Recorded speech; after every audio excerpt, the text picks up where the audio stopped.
اس وقت دنیا کی تقریباً 11 سے 18% آبادی کسی نہ کسی طرح کی نفسیاتی مسئلے سے دوچار ہے، یعنی ہر 7 میں سے ایک شخص ڈپریشن، ذہنی دباؤ یا اضطراب کا شکار ہے۔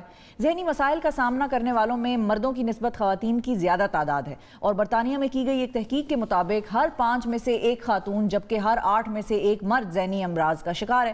اب پاکستان میں اس حوالے سے کیا صورتحال ہے؟ تقریباً 50 ملین یعنی 5 کروڑ پاکستانیوں کو ذہنی مسائل کا سامنا ہے۔ یہاں خواتین کی کیا تعداد بنتی ہے، اور کیا خواتین کی مردوں کی نسبت زیادہ ذہنی امراض کا شکار ہو جاتی ہیں خواتین؟ اگر ایسا ہے تو کیوں ہے، اور کیا کووڈ میں اس میں مزید اضافہ ہوا؟ یہ ہم بات کریں گے۔ ہمارے ساتھ ماہر نفسیات طاہرہ ملک صاحبہ موجود ہیں۔ السلام علیکم طاہرہ۔ وعلیکم السلام۔ یہ ذرا بتائیں کہ یہ جو تحقیق ہے یہ کیا کہہ رہی ہے، اور کیوں خواتین جو ہیں مردوں کی نسبت زیادہ پرون ہوتی ہیں مینٹل ہیلتھ ایشوز کے؟ اس میں خواتین کا شفا یہ جو ہارمونل ریزنز ہیں، جیسے ہم لوگ پیوبرٹی سے، چائلڈ برتھ سے گزرتے ہیں، مینوپاز سے گزرتے ہیں، تو ہارمونز آپ کے مینٹل ہیلتھ کو افیکٹ کرتے ہیں۔ اب مینٹل ہیلتھ جیسا جب بھی اب میں ذکر کروں گی، یہ کوئی نہ سمجھے کہ خدا نہ خواستہ خواتین ڈسٹرب زیادہ ہو جاتی ہیں، بیماریاں ان میں زیادہ ہیں، وہ پرون ہے، مطلب رسک زیادہ ہوتا ہے کہ وہ جلدی پریشان ہو جائیں، یا انگزائٹی زیادہ ہو جائے، ڈپریشن زیادہ ہو مردوں سے زیادہ، سلیپ ڈسٹربنسز خواتین میں زیادہ۔ آپ نے دیکھا ہوگا، عام میں سنا ہوگا کہ مرد حضرات سر رکھتے ہی سو جاتے ہیں، تک گھوڑے بیچ کے ہاں، خواتین اس بات پہ بہت پریشان رہتی ہیں کہ دیکھو جی وہ اس لیے کہ آپ بایولوجیکلی ہم لوگ تھوڑے prone to mental health issues ہیں بایولوجیکلی۔ دوسرا ریزن ہے سوشل۔ اچھا، اب WHO نے بھی اس بات کو مانا ہے کہ جو خواتین کی گھر میں پوزیشن ہے یا سوسائٹی میں، اس کا ڈائریکٹلی لنک ہے ان کی مینٹل ہیلتھ سے۔ So in societies where women are given equal rights or equal opportunities, the mental health problems are lower. صحیح ہے، right? So اس کا بھی ہمارے ملک میں بھی تھوڑا ظاہری بات ہے ایشوز رہتے ہیں۔ اچھا، وہ جو منتھلی سائیکل ہوتا ہے کیا اس کا بھی ایفیکٹ ہوتا ہے؟ کیونکہ خواتین کہتی ہیں کہ ہوتا ہے، کچھ کہتی ہیں کہ نہیں ہوتا۔ نہیں، بہت زیادہ اس کا اثر ہوتا ہے ان خواتین پہ جن پہ ہونا ہوتا ہے۔ there is a population that gets affected by it, but unfortunately ہاں یہ بہت زیادہ اگنور کی جاتی ہے بات ہمارے۔ اچھا، اب اس میں ایک چیز تو کلیئر ہو گئی کہ انٹرنل فیکٹرز بھی ہیں اور ایکسٹرنل فیکٹرز بھی ہیں جو ہماری خواتین کو زیادہ رسک پہ رکھتے ہیں، کیونکہ ہمارے یہاں پر زیادہ تر بات یہ ہو رہی ہوتی ہے کہ ایکسٹرنل فیکٹرز ہیں نا، ہر چونکہ خواتین پر ظلم زیادہ ہو رہا ہے تو اسی لیے وہ ڈپریشن میں زیادہ ہیں، مرد زیادہ ظالم ہے تو اس وجہ سے وہ خواتین کے اوپر جو ہے وہ تشدد کر رہا ہے یا خواتین کو مینٹلی ہراس کر رہا ہے تو اسی لیے خواتین ان تمام دونوں فیکٹرز ہیں۔ لیکن اس کا ہم کوئی ریشو یا کوئی پروپورشن کہہ سکتے ہیں؟ کچھ نہیں، ڈیپینڈ ویری کرتا ہے ہر انڈیویجول پہ۔ کئی دفعہ انڈیویجول کے جو ایک برداشت کرنے کی ہے طاقت اس پہ بھی ڈفرینٹ ہے، کچھ خواتین کی زیادہ ہو سکتی ہے یا کچھ۔ اچھا، ایک جو اسی سے ریلیٹڈ بات ہے، کیونکہ خواتین کا یہ ہے کہ جو کیئر ٹیکنگ رول ہے، اب چاہے وہ ورکنگ وومن ہے، چاہے وہ گھریلو خاتون ہے، اوور آل پوری دنیا میں اور ہمارے ملک ان ملکوں میں زیادہ ورک لوڈ زیادہ ہے گھر کا، خواتین کا کیئر ٹیکنگ رول بہت زیادہ ہے، جو کہ ریسنٹلی تو کافی زیادہ ہو گیا۔ کووڈ کے دوران جب گھر پہ خواتین رہیں تو بیماریاں، کووڈ کوئی نہ کوئی فیملی کو کہیں نہ کہیں ٹچ کیا۔ اس کے علاوہ بھی جب گھر پہ سب اکٹھے ہیں تو کھانے بھی زیادہ پک رہے ہیں ہمارے یہاں، تو پھر یہ ہے نا آج یہ بھی پکانا ہے، ہاں یہ بھی پکانا ہے، اس پہ بھی پھر اعتراض ہوتا ہے بہت سارے۔ پکایا نہیں، اچھا پکایا اور پھر نمک کیوں زیادہ ہو گیا، اور وہ بھی معاملات ہیں نا۔ دیکھیں ساری دنیا میں اصول یہ ہوتا ہے کہ قیدی کو حکومت ہی کھانا دیتی ہے نا، تو حکومت اگر کھانا دے رہی ہے تو صحیح کھانا دے دے، نمک وغیرہ ایڈے تسی قیدی صحیح بات ہے، ایسے ہی ہے، صحیح بات ہے۔ اچھا، کیونکہ کووڈ کی ہم بات کریں تو کیا کووڈ میں جہاں فیملیز اکٹھی ہو گئی، ٹائم ہو گیا خواتین کا ایک گلا مردوں سے کہ آپ ٹائم نہیں دیتے، وہ بھی دور ہو گیا، تو کیا was it positively taken by families and women especially, یا نیگیٹو اثرات زیادہ تھے؟ ٹائم میں کر کیا رہے ہیں، سوال یہ ہے۔ ہمارے کلائنٹس بڑھ گئے، مطلب ہمیں جو ہمارے پیجز پہ مینٹل ہیلتھ ہیلپ لینے کی جو وہ تھی ریکویسٹ، وہ زیادہ آ گئیں، زیادہ ہوئیں، اور یہ پوری دنیا میں زیادہ۔ اور وہ پرابلمس کیا تھیں زیادہ تر؟ پرابلم زیادہ phobias, anxiety, sleep disorder, sleep اور inability to concentrate on one thing. اچھا، جو پہلے ہم بات کر رہے تھے نا، یہ جو کچھ جو گھر جو پہلے سے عورتوں کے لیے اچھے تھے وہ تو اچھے رہے کووڈ میں، بٹ وہ میں اکثر کہتی ہوں کہ home is not a safe place for everyone, right? تو جو گھر تھا وہ ہر خاتون کے لیے سیف پلیس نہیں تھا، تو ان خواتین کو ظاہری بات ہے ایشو زیادہ ہوئے۔ فزیکل ابیوز تو ایکسٹریم ہے ہی ہے، ایموشنل ابیوز بہت رہی، ٹھیک ہے؟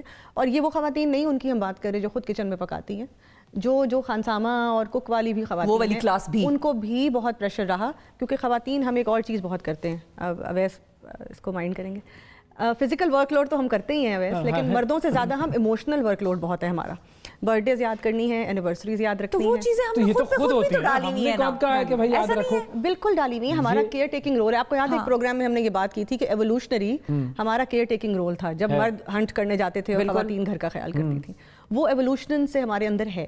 So caretaking, that is why we make better doctors, better nurses, better teachers, you know, in some professions we are better. But that thing, that quality, وہی ہمیں at risk کرتی ہے زیادہ سینسٹیوٹی اور زیادہ